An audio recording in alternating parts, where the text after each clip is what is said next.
일본항공 123편은 1985년 8월 12일에 발생한 일본항공의 비극적인 항공사고입니다. 이 사고는 일본에서 가장 치명적인 항공사고 중 하나로 일본항공 123편은 도쿄에서 오사카로 가던 중 비상 상황에 처하게 되며 최종적으로 야마나시 현에 추락했습니다. 탑승자 520명 중 4명만이 생존하고 나머지 516명이 사망했습니다. 이 사고의 주요 원인은 비행기 후방 기압실 벽의 구조적인 결함이었고, 이로 인해 비행기의 기체가 압력을 견디지 못하고 기체가 손상되었으며 그 결과 제어 불능 상태가 되었습니다. 이 사고는 일본 항공 역사상 가장 큰 재난 중 하나로 기록되며 이후 항공 안전에 대한 많은 개혁을 촉진시켰습니다. 1. 사고 개혁. 일본항공 123편 JAL 123은 도쿄 하네다에서 오사카 간 사이로 향하는 여객기였으며 당시 보잉 747SR 모델의 항공기였습니다. 이 항공기는 비행 중 비상 상황에 직면해 결국 일본의 야마나시 현에 추락했습니다. 사고로 인해 520명 중 505명이 사망하고 15명이 생존했습니다. 이 사고는 당시 항공 역사상 가장 많은 사망자를 낸 단일 비행기 사고로 기록됩니다. 사고의 원인. 사고의 주요 원인은 항공기 후방 기압실 벽의 결함이었습니다. 이 문제는 비행기의 기체에 심각한 구조적 결함을 일으켰고, 이로 인해 급격한 압력 변화와 함께 기체 손상이 발생했습니다. 기술적 원인. 기압실 벽 결함 사고 당일 일본항공 123편은 기체의 후방 압력실 벽에 결함이 있었습니다. 이 결함은 1978년에 있었던 수리 작업 중 제대로 수리되지 않은 상태로 남아 있었습니다. 이 결함으로 인해 압력실의 벽이 찢어져 비행 중 고도가 높아졌을 때 외부 공기와 내부 공기의 압력 차이로 벽이 파열되었습니다. 후속 문제 벽이 파열되면서 압력이 균일하게 분포되지 않았고, 그 결과 비행기의 주요 제어 시스템인 수평 비행 제어 장치가 고장났습니다. 이로 인해 비행기가 제대로 조종되지 못하게 되었고, 조종사들은 기체를 제어할 수 없는 상태에 빠졌습니다. 3. 사고의 전개. 사고 발생 후 비행기는 화괴적인 손상을 입었고, 조종사들은 다양한 조치를 시도했지만 기체의 통제력이 상실되었습니다. 승무원들은 여러 차례 조종을 시도했으나 비행기는 점점 더 불안정해졌습니다. 탑승자와 승무원 이 사고에서 총 520명이 탑승하고 있었고, 그중 505명이 사망했습니다. 15명의 생존자는 주로 추락 후 비행기 잔해에서 발견되었으며, 사고 후 일본과 전 세계의 구조대들이 긴급히 수색에 나섰습니다. 구조작업과 조사사고 직후 일본 정부와 일본항공은 긴급히 구조작업을 벌였으며, 이후 사고 조사를 통해 이 비극적인 사건의 원인과 후속 조치가 이루어졌습니다. 4. 사고 후의 영향. 항공 안전 강화. 이 사고는 항공사와 관련 당국들에게 큰 충격을 주었고, 항공기의 안전과 수리 절차에 대한 엄격한 규정을 강화하는 계기가 되었습니다. 일본항공은 이후 기체의 점검을 더욱 철저히 하게 되었고, 항공 안전관리 시스템도 개선되었습니다. 보잉 747 기체의 구조적 결함 문제 사고 이후 보잉사는 747 항공기 모델의 안전성을 점검하고 이에 대한 보수 작업을 진행했습니다. 특히 항공기 후방 기압실 벽에 대한 검토와 개선이 이루어졌습니다. 사회적 여파. 이 사고는 일본 국민과 전 세계에 큰 충격을 주었고, 일본에서의 항공 여행에 대한 신뢰를 재건하기 위한 노력들이 필요했습니다. 또한 항공사의 투명한 사고 처리와 안전관리의 중요성도 강조되었습니다. 5. 생존자와 구조. 사고에서 극적으로 살아남은 사람들은 주로 항공기의 후미에서 구조되었습니다. 이들은 비행기 잔해 속에서 발견되었으며, 생존자들의 증언을 통해 사고의 경과가 일부 밝혀졌습니다. 6. 사고의 경과와 항공기의 동작. 1985년 8월 12일 일본항공 123편은 하네다 공항을 출발하여 간사이 공항으로 향하고 있었습니다. 이 비행기는 보잉 747SR 모델로 747 여객기 중 하나의 변형 모델이었습니다. 이 항공기는 당시 일본의 인기 있는 항공편 중 하나였으며 좌석수가 많고 여러 번 운항되었던 비행기였습니다. 비행 중의 문제. 비행기가 도쿄에서 출발하여 고도 약 24,000피트 약 7,300m에서 비행하던 중 후방 기압실 벽에 문제가 발생하여 벽이 파열되었습니다. 이로 인해 기내의 기압이 급격히 변화하면서 비행기의 중요한 제어 장치들, 특히 수평 안정판과 같은 비행의 안정성을 유지하는 기기이 손상되었습니다. 이때 비행기는 공기압 차이로 인해 수직으로 비틀려 버렸고 비행기 조종사들은 정상적인 비행 경로를 유지할 수 없었습니다. 기체의 기계적 결함은 점차적으로 제어 불능 상태를 만들었고 비행기는 심각한 방향 전환을 겪으며 고도를 계속해서 낮추었습니다. 7. 구조작업 및 긴급 대응. 사고 발생 직후 일본 항공사 및 일본 정부는 신속히 구조작업을 개시했습니다.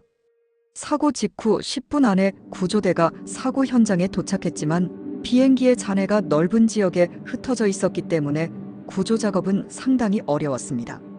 사고 장소가 산악지대에 위치하고 있어 구조활동은 매우 힘들었고 기상 조건도 불리했기 때문에 구조작업은 매우 까다로웠습니다.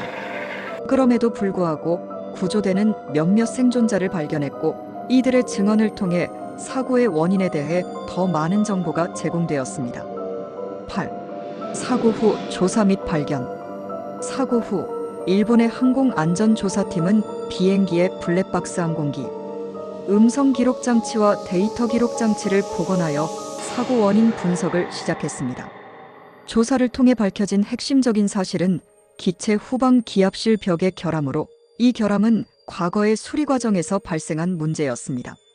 사고 조사 결과 일본 항공 123편의 후방 압력실 벽이 제대로 수리되지 않았다는 점이 확인되었습니다.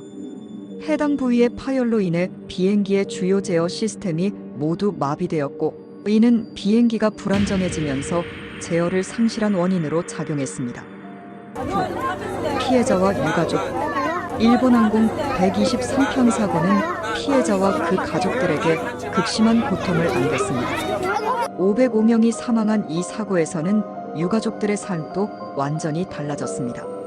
사고 후 일본 정부와 일본 항공은 유가족들에게 보상금을 지급하였지만 사고의 규모와 충격은 그 어떤 보상으로도 완전히 치유될 수 없었습니다. 10. 사회적, 법적 영향. 일본 항공 123편의 사고는 일본 항공업계에 큰 영향을 미쳤습니다. 사고 후 일본 항공은 안전을 우선시하는 정책을 도입하고 기체 점검의 절차와 투명성을 강화했습니다. 또한 일본 항공규제기관은 항공사들에게 보다 엄격한 안전 점검을 요구하게 되었으며 이를 통해 일본 내 항공 여행의 안전성이 높아지게 되었습니다. 11. 영화와 문서화. 일본 항공 123편 사고는 비극적인 사건으로 여러 다큐멘터리와 영화에서 다뤄졌습니다. 그중 일부는 사고를 자세히 재구성하여 사고 발생 직후의 긴박한 상황과 구조 작업을 그리기도 했습니다. 이는 사고의 중요성을 재조명하며 항공 안전의 중요성에 대해 다시 한번 경각심을 일깨우는 계기가 되었습니다. 12. 기술적 교훈. 일본 항공 123편 사고는 기술적 교훈을 안겨주었고 이는 전 세계 항공 산업에 중요한 변화를 가져왔습니다.